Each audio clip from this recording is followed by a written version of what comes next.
Hello and welcome to round 13 of Pro Tour Battle for Zendikar. We're in the feature match area and we've now hit those points in the day where there are at the moment a host of amazing players potentially fighting for our top 8. From this round onward, they will start really falling by the wayside, and we have a big match here to show you on camera, starting off with Kazuyuki Takimura from Japan. He is playing Abzan. This is a player who is not necessarily someone we see a huge amount in the feature match area, but on a 9-3 record today, absolutely pushing for a top 8. And his opponent this round, someone who was on King of the Hill yesterday, on camera today, it's Calcano. And Calcano playing one of the really interesting breakout decks of this tournament in blue-black Aristocrats, going first an immediate Bloodstained Mire, and this a deck that has plenty of things it can do on turn 1, as we see a 6-card hand from Takimura, meaning that his start's unlikely to be as explosive as some that we see in Standard. Yeah, Takimura's on Abzan, which we have not seen a lot of, we have not talked a lot about, but you know what, Siege Rhino is still a card. It's not even clear Siege Rhino is the best card in this deck right now. Anafenza is really good in the metagame. Just absolutely dealing with Death Mist Raptors, you know, dealing with Hangerback Walkers. There's a lot of things that Anafenza just randomly does that actually give it a lot of value in this meta. Bloodsoaked Champion, the first play from Calcano, and this one that I think there was a huge amount of talk about right when Kazuyuki first came out. It looks spectacular, right? It's a classic Savannah Lion, a 1-mana 2/1, but it can come back. It can even come back from its own attack, can trigger its own raid ability if it dies in combat. But yeah, never really saw a huge amount of Standard play. There hasn't been a home for it. Now is its moment to shine, though. A turn 1 Bloodsoaked Champion, a turn 2 Bloodsoaked Champion. Big attacks available for Calcano here. He sees a Hangerback Walker come down on the other side. I think that unlikely to blunt his offense one little bit here. He fetches Sunken Ruins there on turn 2.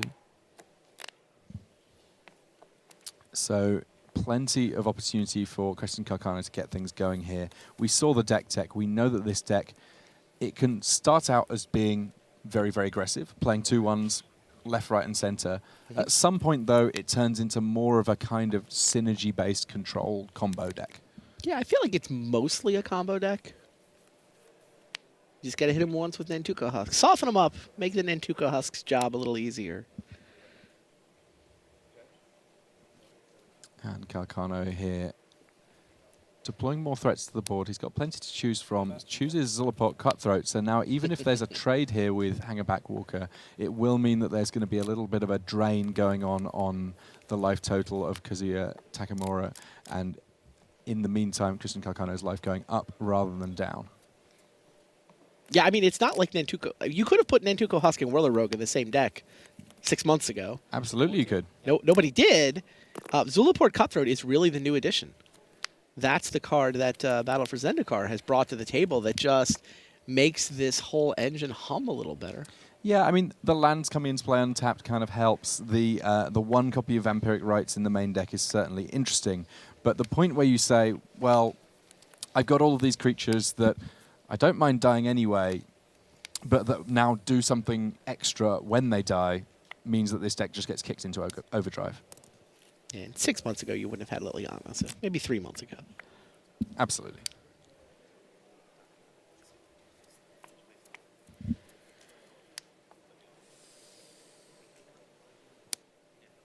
And Takimura here playing out a face-up Den Protector. That, you know, is a sign that there's trouble brewing when you have to play Den Protector face-up, because face-down, this Megamorph creature is so powerful.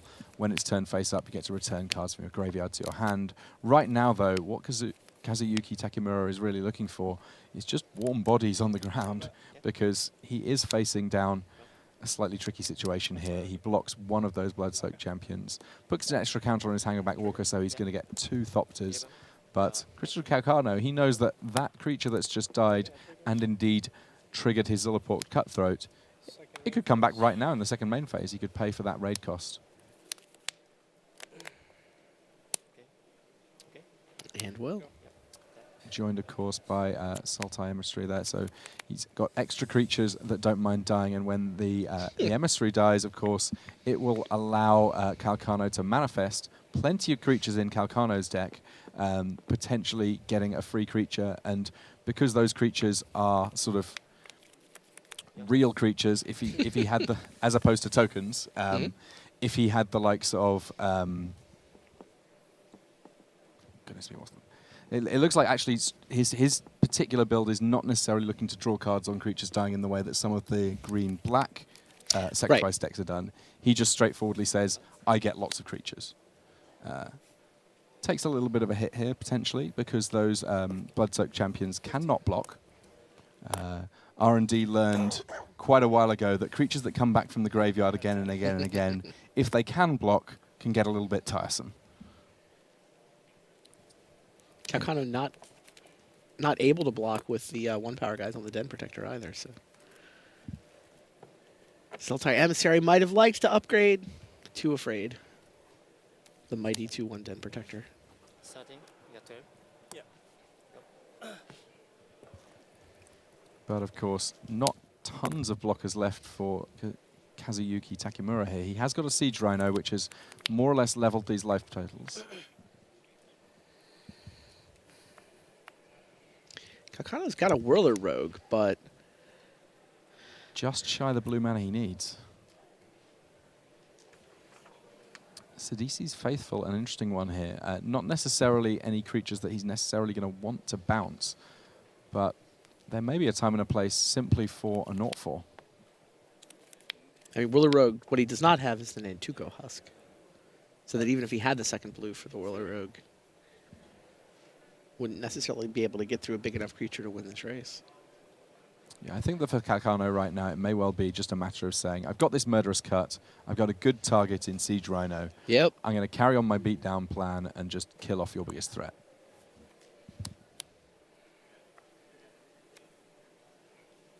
I like it.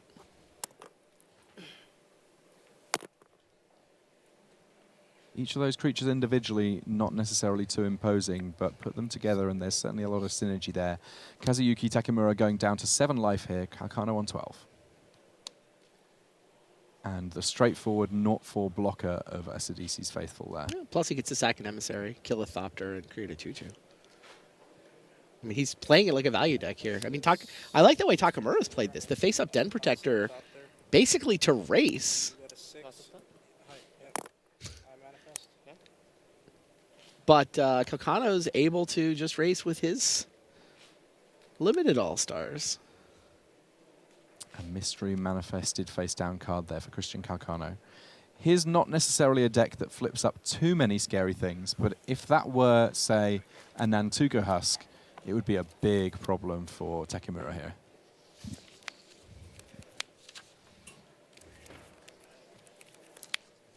And we see there, we're just double checking on what that manifest is. We get the inside scoop a little bit before Takimura does as to how scary that face down card really is.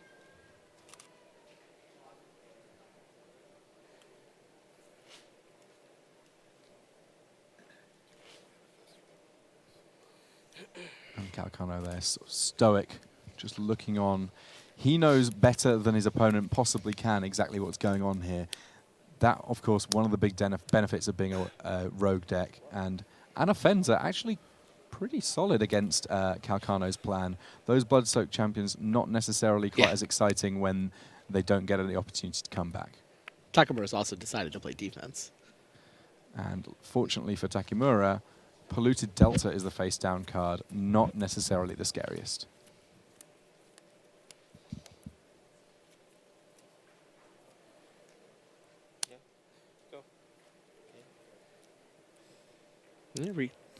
Takimura able to play defense. Kind of an odd stalemate here. Another Japanese player in the feature match area this round, Ryoichi Tamada, trying to become king of the hill, but he's now down a game to PV. Paulo Vitor D'Amorosa winning with Tarka Red. Tarka Red doing well on our feature match area because John Stern has also picked up game 1 against John Finkel in the John Mirror. That really the only thing that they have in common. Dark Jeskai the deck for John Finkel, while Ataka Red in the hands of John Stern. And Anafen's the foremost there, meaning that if creatures are going to opponent's graveyard from anywhere, they're getting exiled instead. That meaning that a lot of death triggers for Christian Calcano aren't really deaths. Potentially a problem.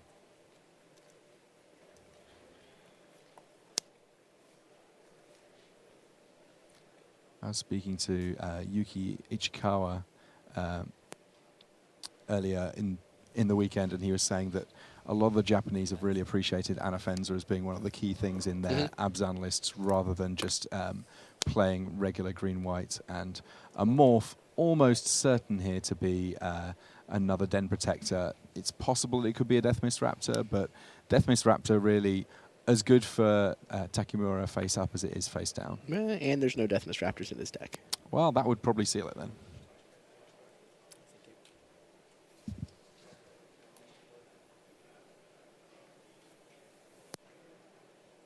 Calcano, of course, at least has to give lip service to the idea that it could be another morph there, though realistically, not too many things for him to think about in terms of morphs in the format. It's kind of worked out that at this point, morph largely played out in terms of how many different options you need to consider, at least for most decks.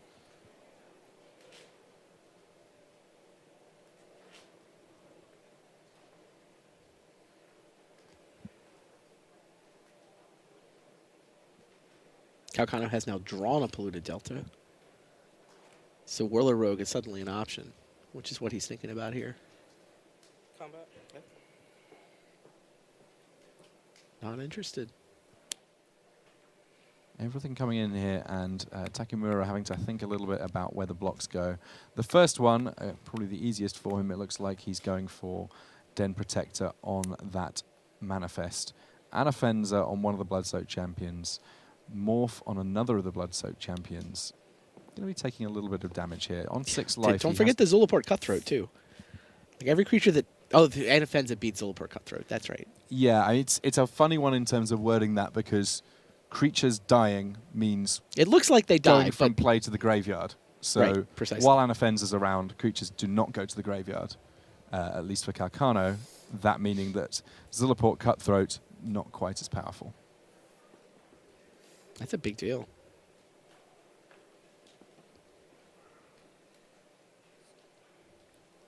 And this is an important turn for Takimura. Gideon ally of Zendikar in his hand. If he can navigate his way through this turn okay, then he may be able to start thinking about getting stuck back into the red zone in a big way.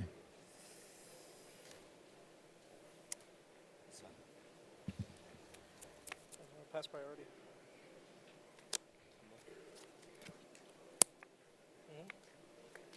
Den Protector getting back Siege Rhino. Damage. Yeah. We've seen that play before. 2.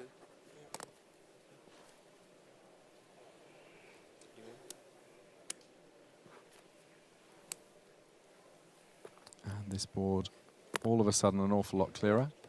Manifest was land. Or is it exile? It goes into the graveyard as a creature, so it gets Okay. Interesting there, the manifested land. At the point it went to the graveyard, it was a creature, which means it didn't go to the graveyard at all. It got exiled thanks to Anafenza. Takimura down to 2, which, if it wasn't for that Siege Rhino, Calcano would be feeling pretty good about Whirler Rogue's ability to get poked through 2 points of damage. Siege Rhino going to give Takimura a bit of a cushion, though. Yeah, if there had been a blue mana available to Christian Calcano earlier in this game to mean that Wellerug was online, we would have been in a very different position here. Trigger. Drop this.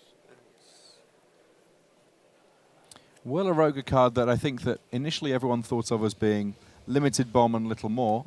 This, if it made top 8 at this Pro Tour, it would be its second Pro Tour top 8 out of 2 opportunities, because it did make the finals of the Pro Tour in the hands of Mike Sigrist. Yeah, Calcano is in 9th or 10th place in the overall standings right now, but there is a mess of players on 9 and 3. I lost here, and he falls completely off the first page of the leaderboard. Tiebreakers are good enough. Maybe he could be the guy to sneak in at 12 and 4. Maybe there's more than a couple guys that sneak in at 12 and 4. There we see the Wellerog not just making 1/1 creatures. That certainly a powerful ability. Tapping to untapped artifacts to make things unblockable, though. That's where things get interesting. Speaking of unblockability, that Den Protector right now can attack fully unimpeded. So many abilities on Den Protect, the important one in this case being that creatures with smaller power than it are effectively afraid and to choose not to block. Siege Rhino there, gaining some life for Takimura. taking a little hit off Christian Calcano's 11-point life total, taking him down to 8.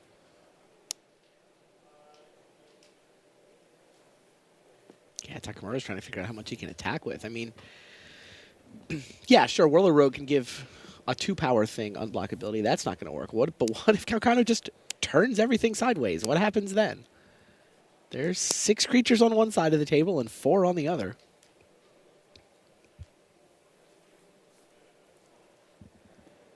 Can Takimura attack? He does have a Murderous Cut in his hand, which helps.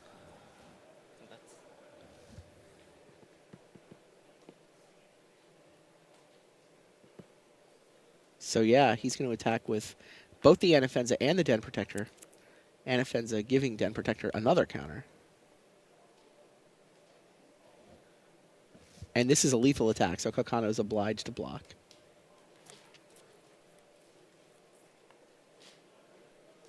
Sidisi's Faithful. Says Sidisi's Faithful, not too worthwhile on attacks anytime soon. It goes to the Exile Zone, does not hit the graveyard, thanks to Anafenza. Anafenza has been so insane here. Zulaput Cutthroat would have won this game if it wasn't for the Anafenza randomly hosing death triggers. Takimura dropping to 4 in order to use a fetch land to find some more mana here. That mana, of course, meaning that Murderous Cut is on the cards, and actually, with an extra fetch land in the graveyard, only 1 land needing to be tapped to kill off that Whirler Rogue. Yeah, Takimura maybe can't see how Whirler Rogue's going to cost him this game, but he's not interested in finding out. Just let's get rid of that. 4. Yeah.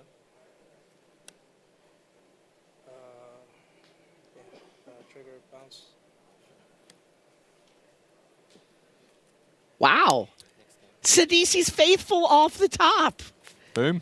Sidisi's Faithful won that game. They said in the deck tech that it's one of the more important cards in the deck, and that's exactly why. Christian Calcano there, taking game 1 in a squeaker. We're going to have plenty more magic from him very, very shortly, but first, these messages. Ultra Pro is the place to go for all your Magic accessories. With card sleeves, deck boxes, play mats, and portfolios showing off the best Magic art, Ultra Pro is the standard in safe storage. Visit ultrapro.com for more information. Start on your road to the Pro Tour by playing in a preliminary Pro Tour qualifier. With more than 2,000 locations running events, you're sure to find one near you. Visit magic.wizards.com/pptq for schedules and information. Hello and welcome back to round 13 of Pro Tour Battle for Zendikar. Christian Calcano and Kazuyuki Takimura just doing their sideboarding. So we're going to take a little bit of a look in at one of our other matches. The John Mirror, if you will. John Stern from Canada on the left of your screen. Hall of Famer John Finkel on the right. Finkel facing down a huge squad here. That is a lot of goblins. Finkel dropping to 2 in spite of Soulfire Grandmaster there blocking and gaining him a little bit of life. This is going to be a tough one for John Finkel to pull out because John Stern already up again. Oh, is he holding Radiant Flames? Radiant Flames would certainly Radiant help. Flames seems okay on this board, not going to lie. Well, I mean, if you're looking for the red mana to be able to cast it, then a dig through time to look at 7 cards gives you a pretty good shout. I mean, fortunately for Finkel, the Ataka red deck's not necessarily as replete with burn as some of their predecessors. Yep. So if he's able to deal with all of these creatures on the board, he may find himself in a position where he can put something together. But yeah, it's absolutely a time for action now. And Yeah, step 1 is cast Radiant Flames. I see 2 step 1 is basics. finding red mana to do so. Well, I think we're there. Radiant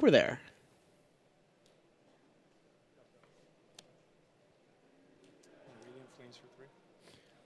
Does kill his Jace because the delve cost on dig through time made Jace wasn't able to flip. But yeah, there's step 1. Now step 2 is to cross your fingers and survive this untap step.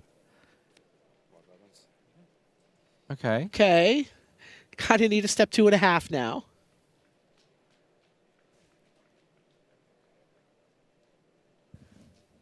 Could not be closer for John Finkel here as he Tries to find a way of doing things. Ojutai's command gains him some life, gets back Soulfire Grandmaster. That, in turn, a way of gaining even more life and buys enough time to play a tapped land. This is going to be tight. Yeah, I mean, the Jeskai matchup against Atarka Red is decent. Stern trying to go even wider. Makes more goblins. Now, run me through the interaction between a Radiant Flames and Soulfire Grandmaster being in play. You gain a lot of life. This number of creatures on the board, that certainly seems to be the case. Even just off that Wild Slash, he was able to gain 2. I'm gonna activate my Soulfire Grandmaster. Yeah. Ah. I go to 11. Yep. He has Shock with the buyback has been assembled. Lightning Bolt with buyback because he has Spellmaster at this of point. course. My apologies. And that extra damage, very relevant when you're gaining life. Good point. Wow. At the point that we arrived, I thought that this might be an incredibly brisk look-in on John Finkel versus John Stern. Right. I was thinking about how many times we put John. Every time we put John on camera, he seems to have his head in his hands losing. Wins all the non-feature matches, gets back on camera, and gets knocked out of contention. He's done that at a couple of Pro Tours. And John Finkel says, all right, well, if you're going to kill my Soulfire Grandmaster, I'm going to at least get one last effective Lightning Helix off. And yes, he's taken some hits from those goblins, but he's at 11 now. That gives him a little bit of time, a little bit of space to put Willing something to crack together. a fetch land. Thin and get another land out. Takimura and Calcano just presenting here, so we're not going to be too far off being able to see how that one goes, drawing their opening hands. Basically, as soon as that one's ready, I think we're going to have to jump back because turn 1 onwards, there's non-stop action from those decks. The only question is whether they're going to mulligan. And a little shrug there from John Finkel. He did so much work to get onto double digits. He did. And now drops to 7 on this attack. And we do have a mulligan from Takimura. I think. Go ahead. Attack phase. They're both mulliganing. No effects. Now, I have honestly no idea which one of those two decks mulligans better. Not because I don't have a fair idea of how Abzan mulligans, but mainly because Christian Calcano's deck, in spite of the deck tech, in spite of literally holding the deck list in my hand as I speak, I'm still kind of getting used to. Are those 2 goblin tokens actually going to go all the way here? It certainly seems possible, but there is an Arishan there we cleric. go. 1, 3, and 3 life. Just what the doctor ordered. Many useful numbers going on there. But John Stern does have 2 cards in hand. Stern and Finkel are both 10 and 3, so this is, we believe, an elimination match. Barring good fortune. That Yeah, seems like it's to be the certainly a case. lose control of your own destiny match. Win out from here, shake hands in the last round, you're going to make top 8. Lose this one, you're probably not.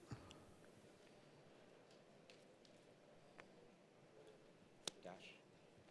A dashed Zergo certainly changes the math a little bit here. Yeah. Attack phase. I'll block a 1/1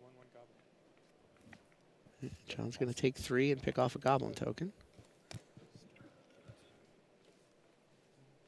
Go.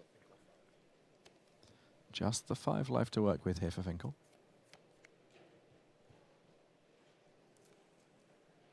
Arishin Cleric actually a card that we've seen a little bit even in main decks for these Jesco decks, because just having more different options to fetch back with Ojutai Command, an attractive prospect. And when it's good, it's very, very good in these matches. The players in the Takimura Calcano match just considering their 6s. Yeah.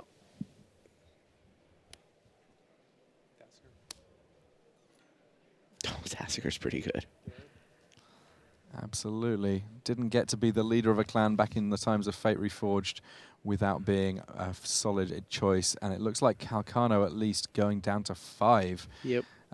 Obviously, very happy to be doing so with a game in hand. But ideally, no one wants to be going to 5, even with the new scry.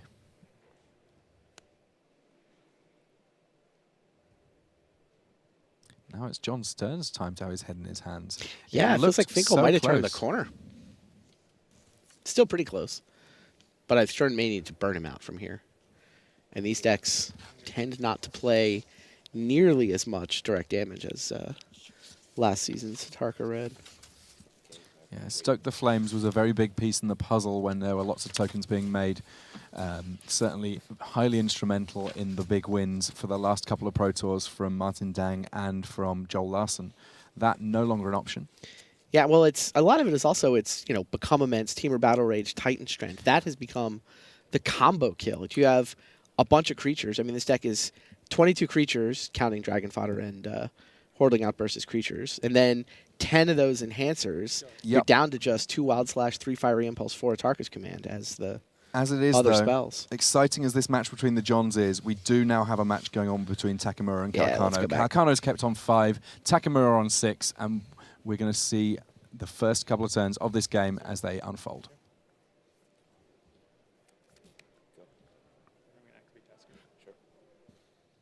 At the moment, all that has happened thus far is lands from both players. No early Bloodstone champions from Christian Calcano. We can see Takimura's hand. He has got a Warden of the First Tree incoming, but because of the nature of the lands that he's had in these early turns, he hasn't been able to get an early untapped green source. Doesn't have a green source at all, does he? Well, I mean, he can use his Flooded Strand potentially to Oh, fetch that's the one, Flooded Strand, of course. but it will come into play tapped. Sultai Emissary ends up having the pleasure of being the first creature on the battle file. And a fine blocker it will serve to be, I'm sure. The first time I actually saw this deck in action in the feature match area on Friday, there was Sultai Emissary and Bloodstone Champion in play, and I was left wondering, is this a Warriors deck? We saw a lot of people trying to make Warriors work back when Kanzatakir first came out, and a large proportion of the creatures in this deck do have that subtype, but no, that's just kind of a distraction from the main spectacle, which is exactly what goes on with all these creatures going to the graveyard, coming back, and doing some pretty exciting stuff. There's that Warden of the First Tree, and a Silk Wrap being a great answer to Sultai Emissary. I'm sure that's not the reason that Takimura put it in his deck, but he's not going to be sad to have a way of dealing with Emissary without there being a manifest when it is dealt with.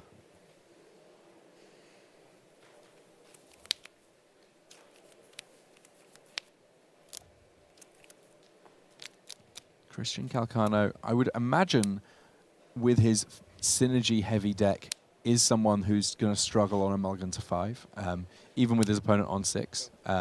Just a Zillipot Cutthroat there for him on turn 3. And it seems unlikely that it's going to be big enough to get stuck in against Warden of the First Tree, given the amount of mana that Takimura has to work with. Takimura says, I'm going to force the issue, though. They are going to fight, and this is not going to be a fight that goes well for you, Christian Calcano.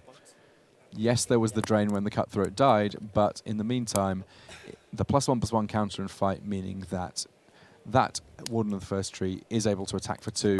What we'll do when it does activate its various abilities is have a die just off the card so you can tell the difference between +1/+1 counters and what level, I suppose, that one-cost creature is. 2 cards? 2 cards? One of the things with mulligans, of course, you run out of cards in hand relatively quickly, but we've had an update from our back tables. John Finkel was able to pull that one out. We're going to have a game 3 in the John Mirror. Congratulations to him, because honestly, at the point that we first joined that game, the result looked like almost a foregone conclusion. And we have another game 3 starting. These are Taka Red decks. They don't hang around. Palavitor Damadorosa is in game 3 against Ryoichi Tamada. That being said, there's plenty more Magic for us to watch, because Jacob Wilson and Reed Duke, they're still in game 1, locked at 9 and 3. Jeez. Dark Jeskai against Esper Control. Plenty of time to see more Magic there. 2,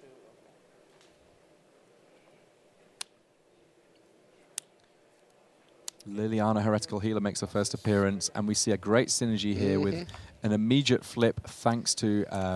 The exploitability on the Faithful. yeah, absolutely. Sidisi's Faithful proving to be very important here.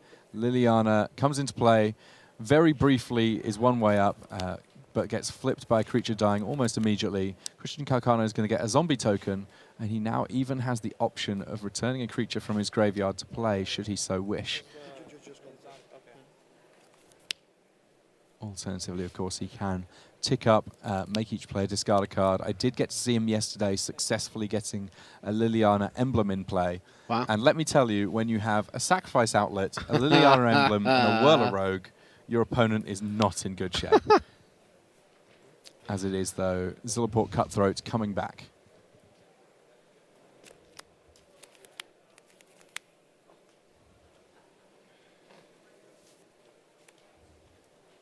Zilliport Cutthroat, of course, plus a few creatures equals headaches for opponents. We've seen it in Limited. We're now seeing it in Constructed. This is a little 2-drop that I think we're going to be seeing plenty of. Takimura looking at a Siege Rhino in hand and the mana to cast it, but it's not obvious that that's going to be the correct play for him here. Careful to sequence his turns correctly.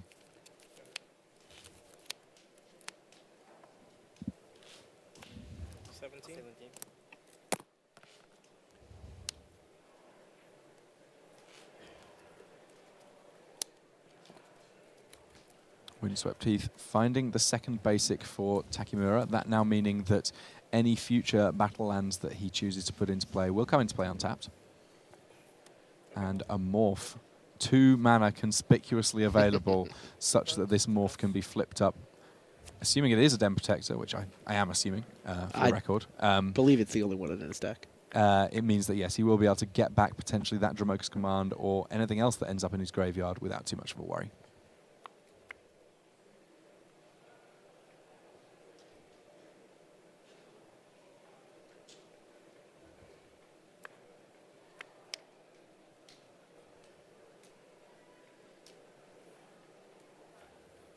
Little scratch of the head there for Christian Calcano. While you see him wearing a Boston hat there, he very much a Mets fan. Enjoyed himself last night, finding them doing well, and now just figuring out if he can do as well as they are. He's got 2 more creatures, a second Zilliport Cutthroat. Those triggered abilities are going to stack up, along with another Sultai Emissary. So plenty going on for him. And look at that, there's no cards in his hand. The tricky bit will be, of course, that if Takimura simply flips up Den Protector, with 3 power, there's not going to be any creatures that can block and protect Liliana here. True. And we do have an end to our first game over on the back table. Reed duking it out with Jacob Wilson. Successfully gets the first game there. Plenty more magic there for him, though. On Esper control against Dark Jeskai. We saw it last round between Patrick Chapin and Sean McLaren. We know that potentially it might take a little bit of time.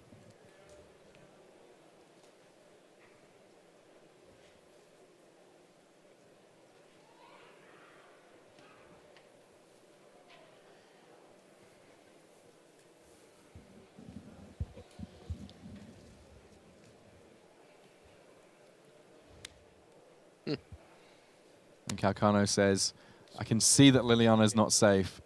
I'm going to just get back this Sidisi's Faithful. Sure. Paulo Vitor Dama de Rosa, currently 12-1, still our king of the hill. And all but clinched for top 8 now. That was essentially a win and in, because his worst possible record at this point is 12-4, having come from the top of the standings and thus having the best tiebreakers. I believe we're going to see top 8 number 10 for Paulo Vitor Dama de Rosa. Well, John Finkel is going to have to be thinking about winning some more matches too, because I don't think that he's going to give up his record of numbers of top 8s without a fight. He does still have a cushion. He's got, what, 13 of them, I believe? 14, maybe? Hangerback Walker, the face-down creature in play for Calcano here. Not exactly one that you're going to choose to flip up all too often. It's fine in his deck. It dies. It's great when you flip it up. I guess that's Death true. triggers everywhere. The other thing you could potentially do is if something like a Dramoka's Command gets played with that as the only target, flip it up, let it die, stop the Dramoka's Command. I mean, realistically, only the one enchantment in Calcano's deck that you might want to make him sacrifice, but I heard them explain during the deck tech that sometimes you just play the Hangerback Walker for 0 because you want to flip Liliana. That's amazing. A big fan of that play.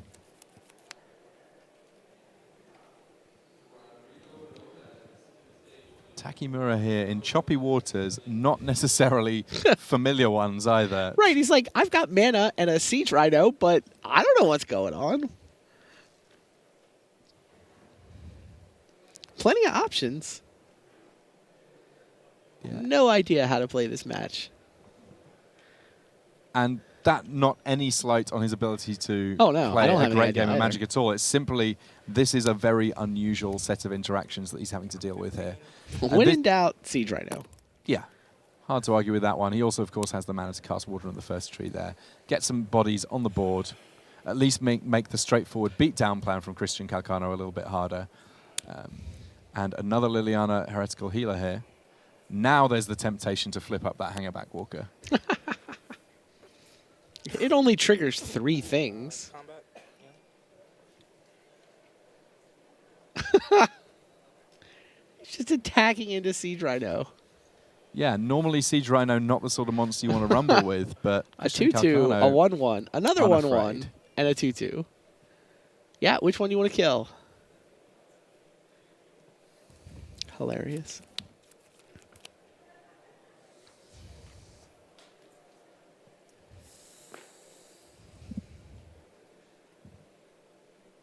Yeah, right now the life total's 15 to 15, but considering how small the creatures are that are coming in right now, potentially quite a big swing in terms of life totals here.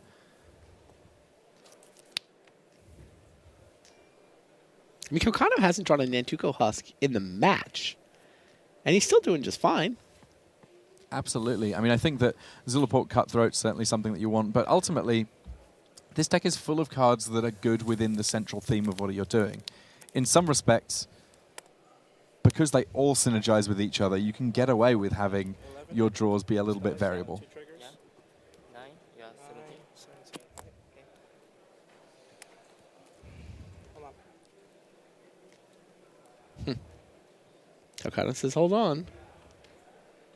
Does he want to flip? He can flip his Manifest Well, I to flip Lily right now.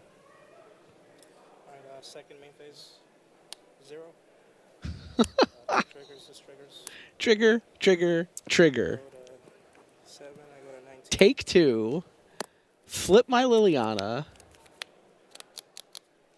Get back a 2/2, which is where I started before I flipped Hangerback Walker. And now I have a Planeswalker ability to activate. conveniently minus X, never having to have X be a particularly large number in order to get a useful creature into play. I mean, you just get to Hangerback and deal 2. What Oh, else? that's really cute. Right? And then it goes back. Minus 0. Minus 0. Hangerback Walker. Trigger, trigger. Well, I think a huge amount of us have found the deck that we're looking to play next Friday night. I know that I have. It looks like it's a lot more fun when there's no Anafenza in play on the other side. That I will agree with. It's like, oh, all he's got is a Siege Rhino this game. I get to do lots more fun stuff. It's going to minus 2 Sultai Emissary, for the perhaps? Sultai Emissary. Nice.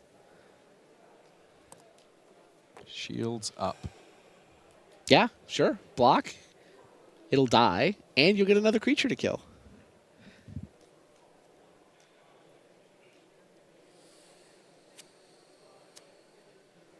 And Takimura on 7 is pretty much under the lock here. It's the 2 Zulaport Cutthroats. How many games of Constructed have you played where your opponent has 2 Zulaport Cutthroats? I'm in a big fat 0 right now. I have Same. had this happen to me in draft, and it's not fun there. And that's without the likes of Liliana Defiant Necromancer leading the charge.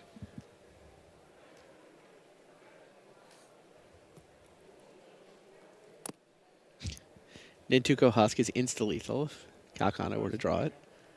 2 cards. 2 cards? I have a sneaking suspicion that's true of this deck a large proportion Well, of the sometimes time. it has to live long enough to lose Summoning Sickness. There's no, like, Mogi's Marauder in here.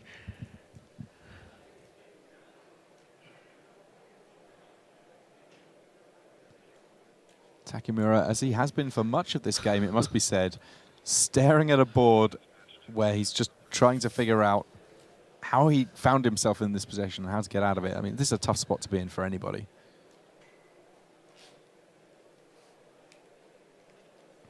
Calcano He's here. like, my plan is to attack on the ground with giant monsters.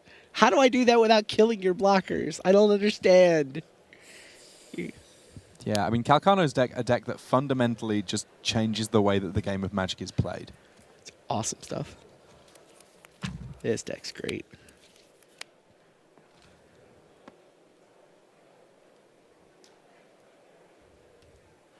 Meanwhile, back table update. John Finkel still in contention for a 15th Pro Tour Top 8. Defeats John Stern 2-1.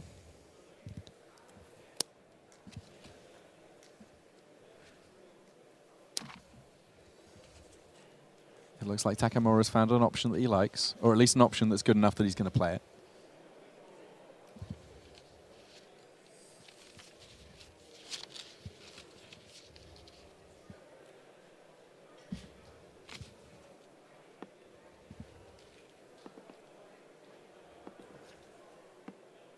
Calcano's deck, just one of those ones that I think that many people could have got close to in their build.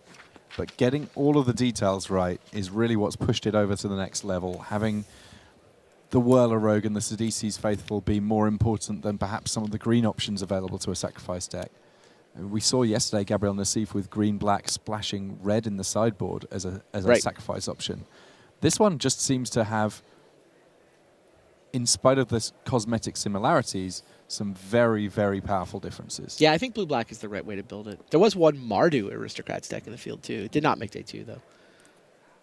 I mean, there's certainly some good reasons for green. You can see why Nassif went that way, but... Yeah, some of these synergies seem to be more discovered as opposed to built in, and kudos to Team Toggett for finding them, because this discovery has given them an absolute powerhouse at this Pro Tour.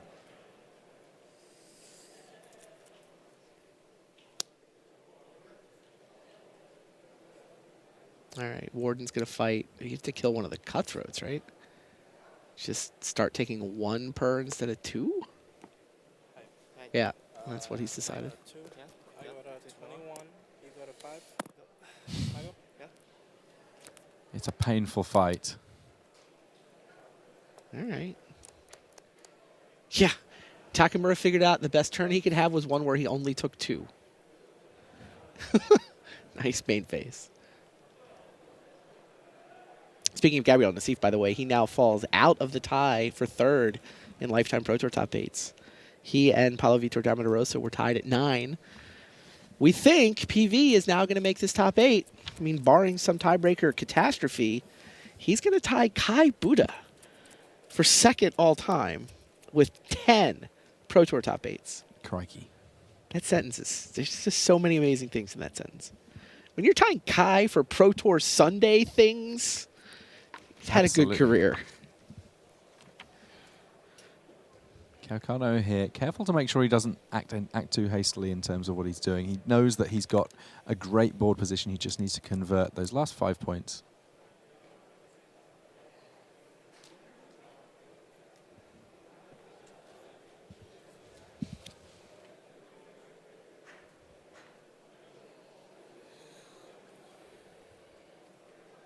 I think this is the turn where I'd be tempted to go for the old return a 0-cost creature. Only deals 1 now, though. Still, it's not bad. A drain for 1 when your opponent's on 5 and you know that their best attacks... I mean, I suppose their actual best attack will be flipping Den Protector, so it's unblockable. Right. Yeah, Lily's going to die next turn to the Den Protector.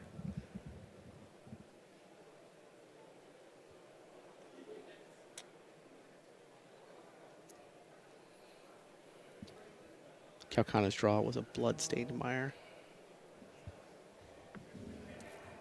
-0. Yeah. Trigger. There we go. 422.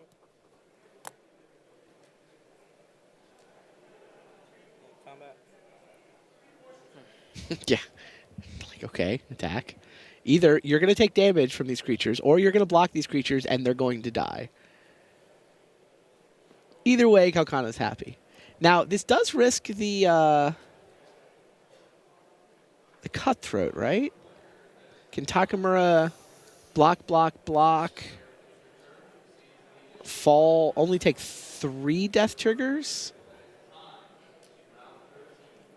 I mean, by blocking 2, he's taking 1 damage through and then 2 death triggers. Yeah. So he will be dropping to 1. 1 damage. 3. Yeah, And 2 again. triggers. 1. So he's at 1. But there's no longer a Zulaport Cutthroat in play for Calcano.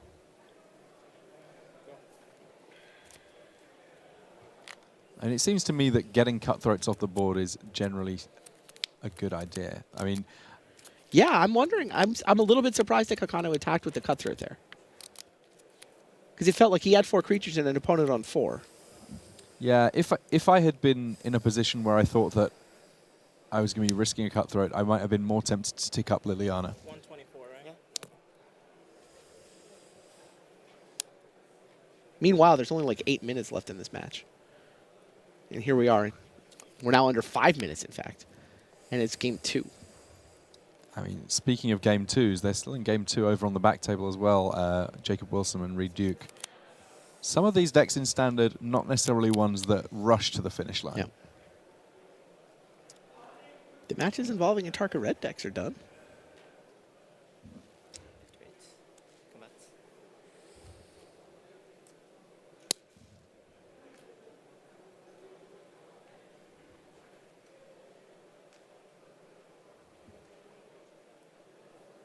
Liliana.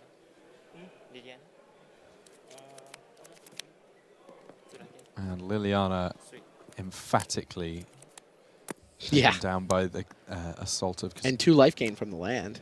yeah, Takimura gaining 2 there, potentially very important.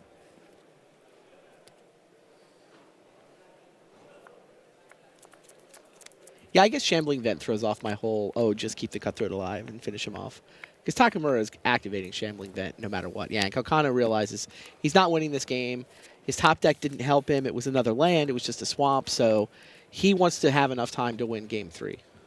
Yeah, a little look at the clock was all he needed to convince him that actually it was time to move on to the next game. And we're going to get a chance to get our first look at the match that's been grinding through on the back tables. Jacob Wilson on Dark Jeskai against Reed Duke. Reed Duke up a game, and we'll get a chance to see exactly what the board state looks like very shortly. Jace in play for Jacob Wilson is potentially problematic for Reed here. Ultimately, of course, Reed up a game. He unlikely to be able to win another one in the time that's left, so he's going to have to just survive here. But 5 life, not very much to work with, especially with Jace in play and a Jeskai Charm in the graveyard. I think that's the Exile Zone, the way it's over there to the side. It's a big difference, I know. 12-3 for a murderous cut. We should find out. Is that Jeskai Charm, is that on the top of a large graveyard? It is. It's a graveyard. Oh, yeah. There's a bunch of food for Jace over there. Yeah, so even though there's a murderous cut to deal with Seeker of the Way, almost anything here is going to make life difficult for Reed. And Thunderbreak Regent certainly qualifies in that regard. If Reed wants to target it, he's going to take damage. How about we gain Counter 4? that and return Jace to play. Return Jace and gain 4. God, Ojai's Command's so good in these decks. Plus is the Jace. Wow, maybe Reed's still in this. 521.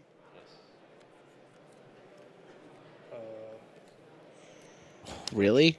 4. So Reed says, I am now dead to a Jeskai Charm.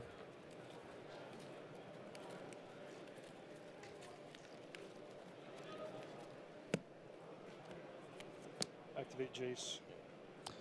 This does wanted now to be mean able he to can flip the Jace. Oh, flipping Jace means he can Ojai's Command to gain life. Give Ojai's command flashback.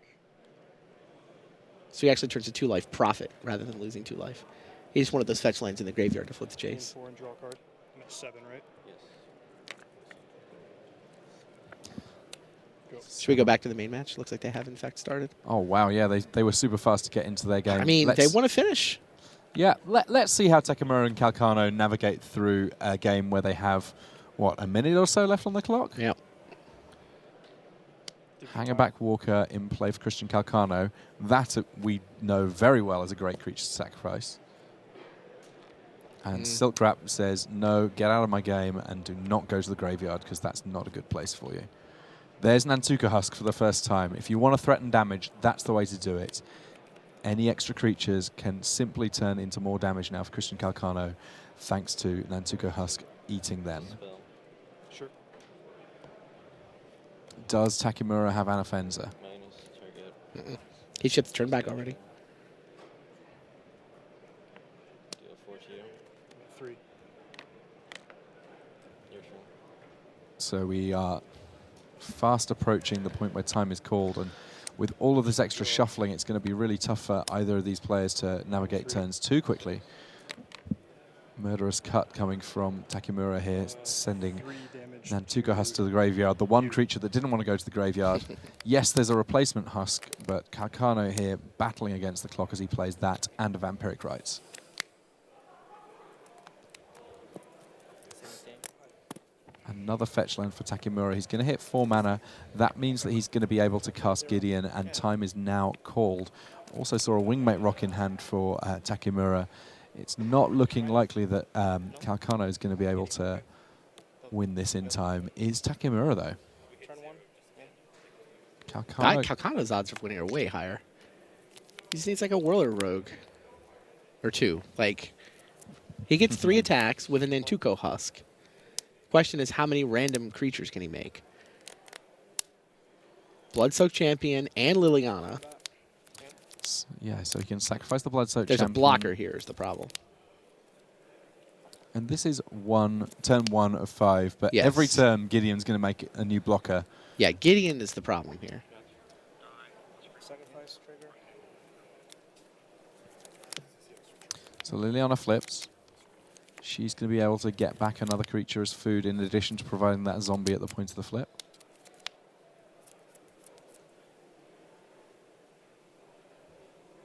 And is the play here to get back the Husk? It looks like Calcano Nah, thinks you not. want to keep Liliana. The second Husk doesn't really stack particularly well. It's just in the face of blockers having 2 different creatures you can sacrifice to. That's fair. Plus. Yeah, player. Plus an attack. Wow. 14. Takimura is This committed sounds to to me resolving like a this Wingmate game. Rock. There we go. Okay, that makes sense. Strong. Yeah, Calcano admits strong. 2 Yeah. blockers. What's better than 1/2/2 Knight Ally? Well, we need a Whirler Rogue. Team Calcano wants to see Whirler Rogue. How much damage does Whirler Rogue represent here?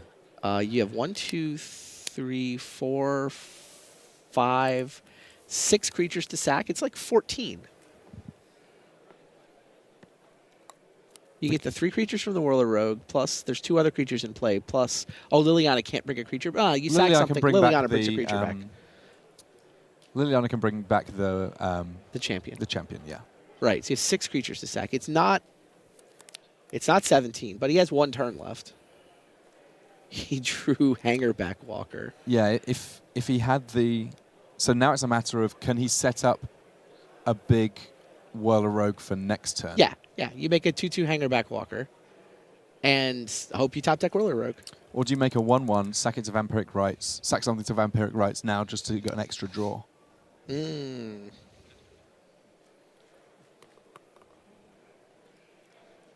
People keep taking that extra turn die. He didn't even need it for very long. It's as if they don't want the game to be an extra turns. Say again, Marshall. Murderous Cut there dealing with Wingmate Rock.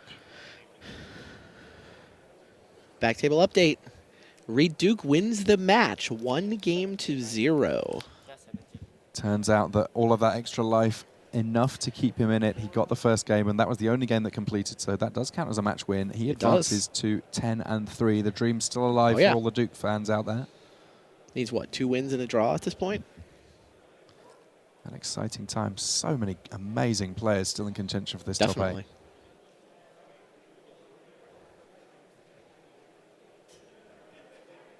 So Calcano used his mana to Murderous Cut half the Wingmate Rock. Now he can try to attack into the other half.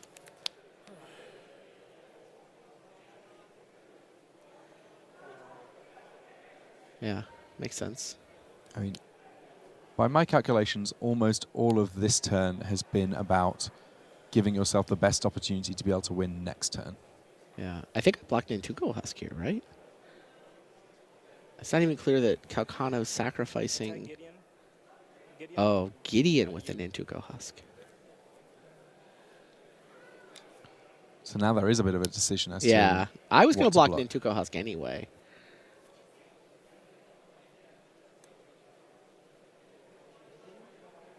Yeah, I mean, I think you just make him sack a creature, right? Calcano's he's empty-handed. I mean, at this point, obviously Takimura hasn't exactly play-tested against this deck, but he knows Calcano's board can't kill him next turn. And he has seen a Wellerug. He knows Calcano's just playing for a top deck, so you make him eat some of his food now. I guess. Now maybe you take it so that you have the blocker next turn. Right, if Calcano wants to sack 2 creatures to kill Gideon, let him. Spot here. Yeah.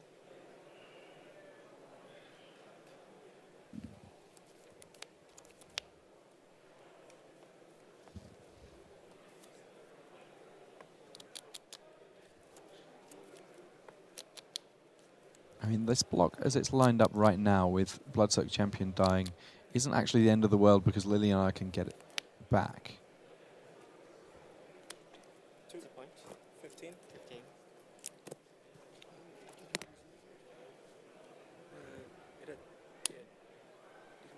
Why is Gideon dead? Yeah, Gideon should be on 1 loyalty. Gideon's on 1. What did we miss?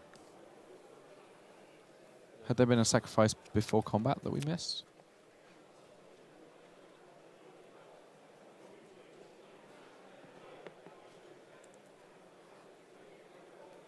Oh, of course, yes. Hangerback Walker was sacrificed before combat, so the Nantuko Husk was already a Oh, 4/4. he ate the Hangerback Walker, of course. What with Vampiric Rites in play, quite a lot of different sacrifice Yeah. effects potentially open to the blue-black Aristocrats deck.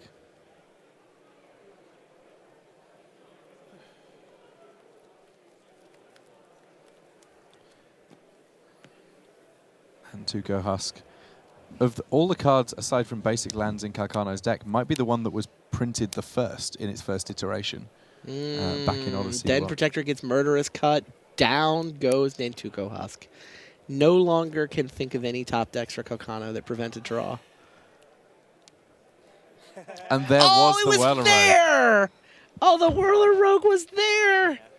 The Rubbins. Oh, if one of those Nantuko Husks had been able to survive, Calcano could have had the miracle turn 5. Instead, you see him flash the 2 index fingers. It's a 1-1 draw. And that, a game that I'm sure that those guys will be looking at.